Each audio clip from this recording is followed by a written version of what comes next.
Salut à tous les bastonneurs et les bastonneuses, moi c'est Forgy, et le catch c'est ce dont on va parler. Et aujourd'hui, l'AEW illustré. Du catch, mais avec Forgy catch.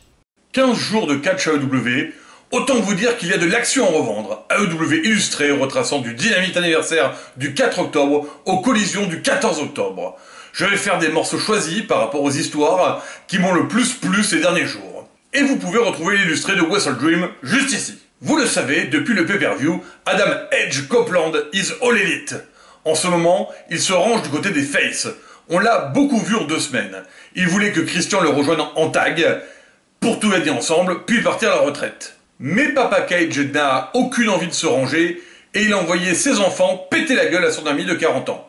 Du coup, mercredi dernier, Copeland a combattu le dinosaure en 1 contre 1. Un match intense et serré, pas facile de battre le bras droit de l'enfer. Look at these snakes, man. And Nick Wayne coming in. Christian Cage. Now the distraction. No!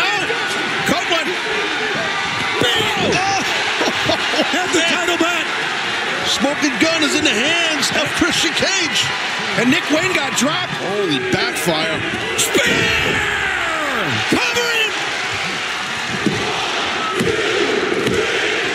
Allez, victoire, mais il y a du grabuge après le match, donc avec juste ce qu'il faut d'élan. Up here, what's he gonna do for God's sakes? The steps! And so smart right there, good footwork, great job by Copeland and lit up, just lit up. UFC, what a great angle. Du coup, à la fin de ces 15 jours, on a 2 formations en cours. La secte de Papa Christian, Luchasaurus, Nick Wayne, mais aussi Ricky Starks et Big Bill, et de l'autre, la Rated R United avec Copeland, Bryan Danielson et FTR. Pas mal tout ça. En parlant de FTR et Big Starks, ils ont eu un match pour les ceintures tag. Et cette fois-ci, pas un match de légende. J'ai pas dit un mauvais match, mais rapide, loin des standards de 20 à 30 minutes habituels. Ils ont tout donné à Wrestle Dream contre Aussie Open, et là, les blessures commençaient à s'accumuler. Dur de faire face à un Big Bill plus dévastateur que jamais, et un Starks en grande forme, arrogant à n'en plus finir et très à l'aise sur le ring. Et voilà, c'est fait. Après un immense règne, FTR a perdu ses ceintures. Et c'est la jeune génération qui en veut, Big Bill et Ricky Starks, qui sont maintenant les tenants du titre. Bravo à eux. Et vous vous doutez bien que Danielson a pas chômé pendant ce temps. En 2 semaines, il a affronté Kyle Fletcher, Swerve Strickland et enfin Christian Cage pour le titre TNT, rien que ça. Ai-je vraiment besoin de vous dire que les 3 matchs sont d'une qualité de ouf? Des bangers? Oui? Vraiment? Kyle Fletcher est un jeune prodige en lequel j'arrive pas toujours à croire, mais contre Bryan, il a montré tout son talent. C'est peut-être un membre de l'équipe Aussie Open, mais c'est en solo qu'il se révèle vraiment. Il a donné du rythme et rentre complètement dans la liste des adversaires de l'année épique de Bryan. Technicien et voltigeur quand il le faut, à 24 ans, l'Australien est promis à un grand avenir. Wow. Callous, sadistic, unforgiving. One of the best blue chip athletes. Caught. Trap. Oh, look at the ring. Oh, look at that high angle. Fletcher's only hope is to get that knee out of the table position here. Fletcher, oh, he's close. No. Oh. He's tall, he's lanky. Can he get there? Into a 3-legged dog, it's in. Wow, beautiful into the German. 1, 2. Whoa. Je reviens sur le 2e match après. Christian a été un adversaire de taille également. Parfois meilleur dans ses promos que dans son in-ring, clairement, il a sorti le grand jeu contre Danielson. En se focalisant sur le bras du GOAT, il a réussi à se soustraire à toutes les manœuvres de Bryan, l'empêchant à de multiples occasions de conclure. Et en plus de ça, il s'est permis quelques belles envolées, des coups très impactants et des pocs dans les yeux très efficaces. Sa spire est relativement dévastatrice, mais elle ne suffit pas à vaincre Danielson, même à un bras. Il faudrait l'intervention de Starks avec un coup de sa ceinture nouvellement acquise pour sonner le dragon américain et ainsi prendre la victoire, la seule qu'il a laissé filer en au moins 4 mois. Et puis, il y a le match du Title Tuesday contre Swerve Strickland. C'est à mon avis le match de ces 2 dernières semaines. Donner un titre à Swerve, vraiment, même Bryan le dit en interview. Ce mec est bon, très bon, il faut l'amener au bout.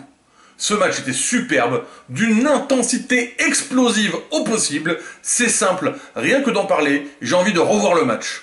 Multiples renversements de situation, scènes épiques, échanges impactants. Phenomenal. Look at this.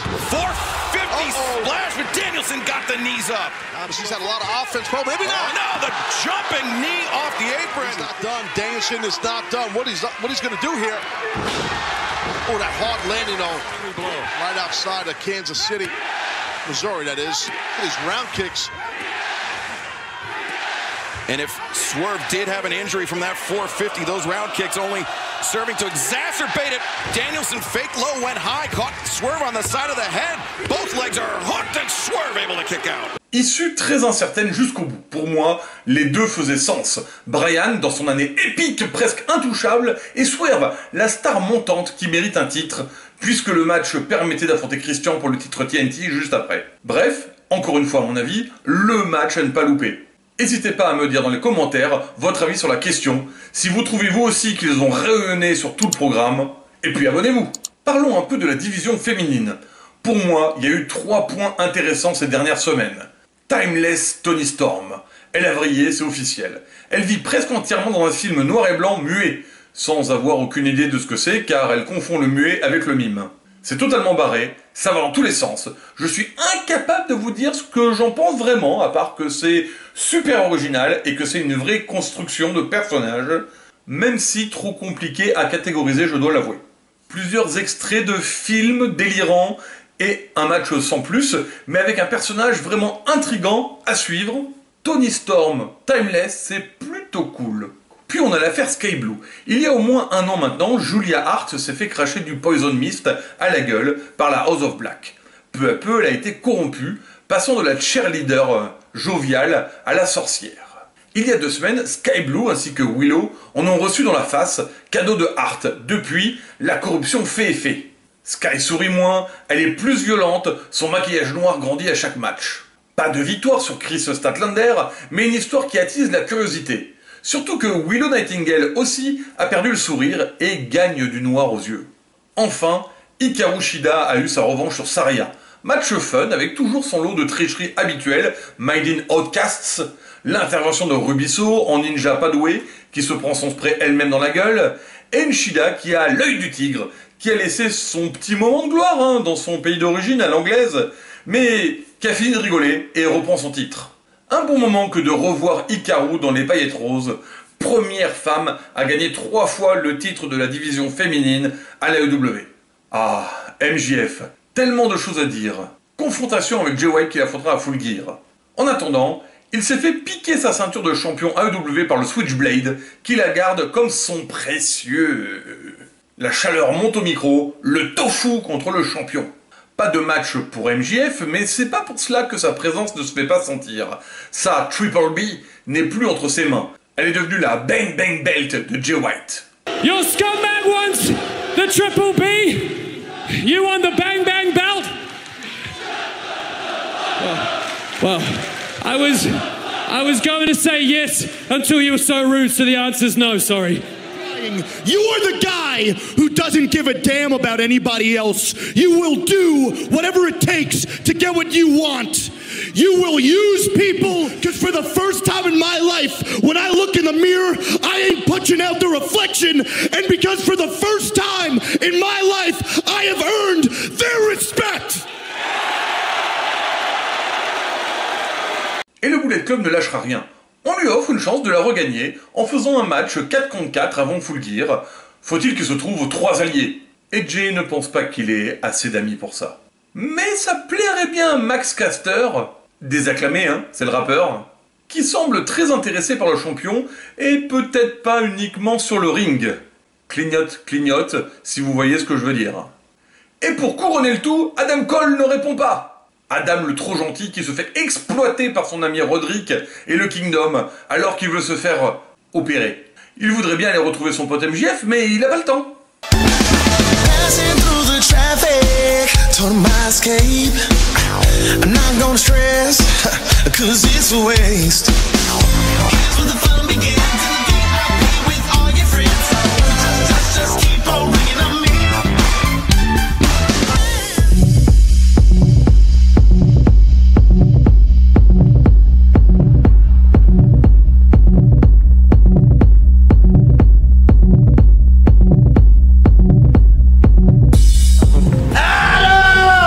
Roddy, I can hear you, man. Et le Bullet Club Gold n'est pas resté inactif. Jay White dans un très bon match avec Hangman Adam Page. Et la victoire est pas loin de lui revenir. Moonsault, tentative de Buckshot Lariat, Deadeye, qui aurait bien réussi si l'arbitre s'était pas fait prendre à part. Prince Nana offrant une superbe opportunité pour White, qui chope alors le pantalon du cowboy, et High Technique Maneuver pour la victoire par Roulet Boulet. Alors, qu'est-ce qui s'est passé d'autre? Eh bien, deux nouveaux chapitres entre Jericho Omega et la Don Callis Family. Match épique pendant l'anniversaire de Dynamite contre Kyle Fletcher et Konosuke Takeshita. On a entendu les murs trembler sous les coups de parpaing dans le torse. On voit que ces catcheurs ont une alchimie parfaite ensemble. Dropkick, pile driver à la volée, V-trigger, Walls of Jericho. Encore un match qui mériterait un débrief complet. Et vu les récentes séries de défaites d'Omega, rien n'est fait dans ce match. La haine entre Takeshita et Omega est devenue féroce. Ils veulent se détruire mutuellement. C'est Kyle qui va prendre le plus cher. V-trigger, Codebreaker de Jericho, puis le finish Apocalypse d'Omega. Hommage à Sephiroth, One Wing Angel pour la victoire. Enfin une victoire pour Omega. Réussite salutaire? Non, de courte durée. Car la famille a un nouveau membre. Powerhouse Hobbs. Un engin de destruction massive, un tractopelle, un semi-remorque de la violence. Bref, victoire mais vite oubliée. La semaine suivante, Chris décide de s'attaquer à Hobbs. Monumentale erreur. Il va tenter de résister un peu, Codebreaker, Walls of Jericho. Autre chose? Pas vraiment. Après, c'est de la crépisation totale. Il va se faire rouler dessus, en avant, en arrière et en avant. Il n'avait jamais été aussi plat. Hobbs est une force de la nature et uniquement si la nature est dans un mauvais jour et qu'elle veut nous le faire payer. Alors, que pensez-vous de Hobbs dans ce nouveau rôle? Enfin une position qui veut le mettre en valeur comme il se doit? Allez, on essaie de parler ensemble, dites-moi ça dans les commentaires. Quoi, vous en voulez encore? Et pourquoi pas le titre international? Rey Fénix contre Nick Jackson. 4 ans, 5 ans peut-être, que les Bucks et les Lucha Brothers s'en remettent plein la tronche. Alors oui les gars, ils font des trucs de malade mental tous les deux. Clairement, si vous aimez la voltige et les rythmes effrénés, ce qui est mon cas, un match qui va à 100 à l'heure, autant technique qu'acrobatique. Phoenix is really moving quick. Nice duck by, didn't duck that. Nick Jackson got nailed. Oh, but Nick fires back, super kick. Phoenix up to his feet, but goes right back down. Just stay down, Phoenix. Oh, what? Oh, man, what a round kick.